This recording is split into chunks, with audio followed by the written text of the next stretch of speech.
agbára orúkọ Ọlọ́run tí wọ́n bá ti ba ògo èèyàn jẹ́, tí wọ́n ba ògo jẹ́, tí wọ́n bá àràwọ̀ jẹ́, tí nǹkan le, tí gbogbo nǹkan dẹ̀rọ àtijọ́ àti mú, nǹkan tó máa sọ ẹ́ dọmọ tuntun, tó máa refresh ògo ẹ padà, òun lèmi fẹ́ kọ́ èyí.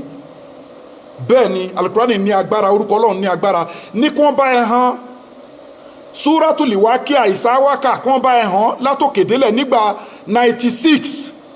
wá jẹ́ kí wọ́n bá ẹ hàn yá latif nígbà 16,641, kò jù bẹ́ẹ̀ lọ. wá gẹ́ẹ̀tì omi òkun pẹ̀lú omi zemzem bó ṣe wù kó kéré mọ́, pẹ̀lú omi òjò fèrèfé, omi mẹ́ta yìí ni kán bá fi fọ́ ọ̀hún tú yìí, kó dẹ̀ fọ́ sínú 5 litre àbí 25 litre kó pọ̀. omi àwọn omi tó bá lè rí bẹ́ẹ̀ fáwọn yẹn ṣàṣẹ, èyí tó bá lè rí kó pọ̀.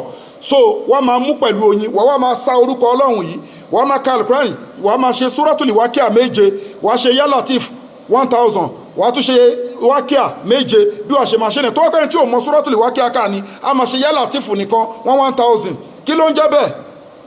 kí ló ń jẹ́ pé wọ́n ti bògo jẹ́, wọ́n ti ṣe kinní kan, wàá lọ bẹ́ẹ̀ ó bẹ́ẹ̀ ní bọ́dì. Ọlọ́run ọba ló ń kọ̀ǹtró ayé, Ọlọ́run ọba ló fẹ́ pé òun ló mọ̀ sí àfẹ́ẹ̀sì ẹ.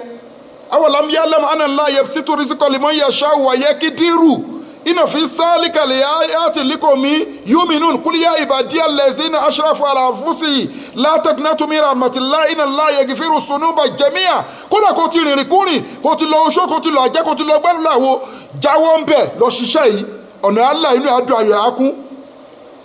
wọ́n ìsásá alákà ìbádí ànífà ẹni kọ́ rí bú jíbù dá wọ́tà dá ayọ̀ ọba tó ń jẹ́ gbogbo ìpè. kò sí nǹkan tó ń jẹ́ bẹ́ẹ̀, Al-Qur'ani lágbára. má dàrá ẹ láàmú, biyadikal khairu, Ọlọ́run ní owó àrísìkí, gbogbo nǹkan tó ń wá kiri yẹn biyadikal khairu, ọwọ́ òun Ọlọ́run ló wà. kí wọ́n ní wèrè tẹ́nìkan gba adìyẹ tó ń gbẹran tó ń dà ẹ́ láàmú kiri tó ti fẹ́ di wèrè, ó dẹ̀ rí ṣẹ́ńgìsì kankan, padà sọ́dọ̀ Ọlọ́run tó dẹ́ ẹ.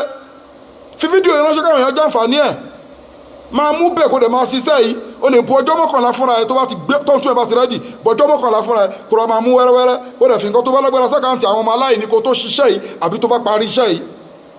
account number ní fáwọn ọmọ aláìní 0123214254. account number fáwọn aláìní 0123214254. Wema Bank of Nigeria, Global Dahiratu Dhikrlahi Islamic Organization, Innal Izzata Lillahi Jami'a. gbogbo agbára Ọlọ́run ọba lónìí, gbogbo ẹni tọ́lọ́run rán ṣe ẹ fi Hajj àti Umurah slot ẹ fi tawá lọ́rẹ̀ lọ́ganization wa. aláwọn èèyàn tá a máa fún tó máa jẹ́ sádàkọ̀ fún yín, a nídìí Hajj àti Umurah slot ẹ fi tawá lọ́rẹ̀ nínú organization wa. àdúrà gbogbo wa gbà. gbogbo ẹni tó bá dẹ̀ nípe ní níjà lórí ìkànsí kejì ẹ contact Global Dahiratu Dhikrlahi Islamic Organization Health and Spiritual Department lórí nọ́mbà yìí +276129563889. Innal Izzata Lillahi Jami'a. gbogbo agbára Ọlọ́run ọba lónìí. Má sàlámù wa ilal liqa'i.